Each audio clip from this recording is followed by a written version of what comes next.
Salut à tous et bienvenue sur Affaires courantes. Ce soir, alors que le champagne est au frais un peu partout dans le monde, à Madagascar, le réveillon a un goût bien plus amer. Une véritable menace plane sur la capitale, Antananarivo. Oui, la question est là, elle est cruciale. Pour près de 1500 familles, ce soir on ne pense pas au cotillon, on regarde le ciel et surtout on regarde la colline, avec une peur immense. On va plonger ensemble au cœur de cette situation ultra tendue. C'est donc un réveillon sous haute tension. Pendant que certains préparent la fête, d'autres, eux, se préparent au pire. C'est une histoire d'angoisse, à quelques heures à peine du passage à la nouvelle année. Regardez bien ce chiffre, 1490. Ce n'est pas juste un nombre, ce sont 1490 foyers, 1090 familles qui vivent en ce moment même sous une menace directe de glissement de terrain. Et pour 350 d'entre elles, le risque est jugé imminent. Le décor est planté.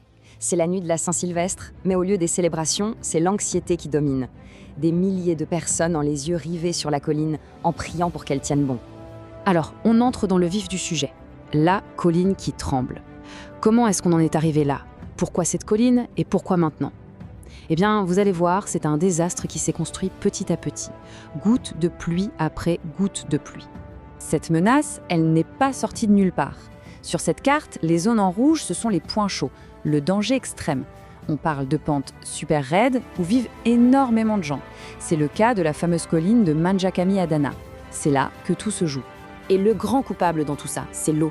Pour faire simple, imaginez une grosse éponge. Quand elle est sèche, elle absorbe. Mais là, après des semaines de pluie non-stop, l'éponge est pleine à craquer. Le sol est saturé, il ne peut plus rien absorber du tout. Il devient lourd, instable et incroyablement dangereux. Et la science derrière ce danger est aussi simple qu'elle est terrifiante. On a vraiment le cocktail parfait pour une catastrophe. Des pluies torrentielles, des pentes hyper raides et un sol complètement instable. Et comme si ça ne suffisait pas, il y a une vingtaine de rochers gigantesques de plusieurs tonnes qui sont déjà fissurés et menacent de tout emporter sur leur passage. Face à cette bombe à retardement, c'est une véritable course contre la montre qui s'est engagée pour les autorités. Alors, on déploie l'artillerie lourde, des sirènes qui hurlent pour alerter, des drones qui diffusent des messages d'avertissement depuis le ciel et des équipes sur le terrain qui font du porte-à-porte pour convaincre les gens d'évacuer au plus vite. Mais c'est plus facile à dire qu'à faire. Écoutez le témoignage de Tina, une résidente. Ça semble simple, mais imaginez le dilemme.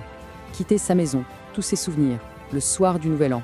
C'est un choix absolument terrible, un véritable déchirement. Et au milieu de cette urgence, il y a aussi la polémique. Parce que cette situation de crise, elle soulève pas mal de questions et de critiques. D'un côté, on a l'action d'aujourd'hui, les sirènes, les drones. Mais de l'autre, on a la critique. L'Agence de gestion des catastrophes, le BNGRC, est sous le feu des critiques. On l'accuse d'avoir été silencieuse, inactive, alors que ça fait des semaines que les alertes météo s'accumulent. En gros, on lui reproche de réagir au lieu d'anticiper. Et cette phrase, tirée d'un journal local, elle résume parfaitement la frustration générale.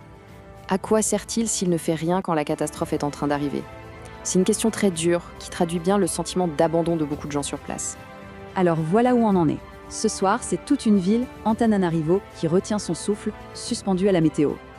Et la pire nouvelle dans tout ça, la voilà. La pluie ne s'arrête pas.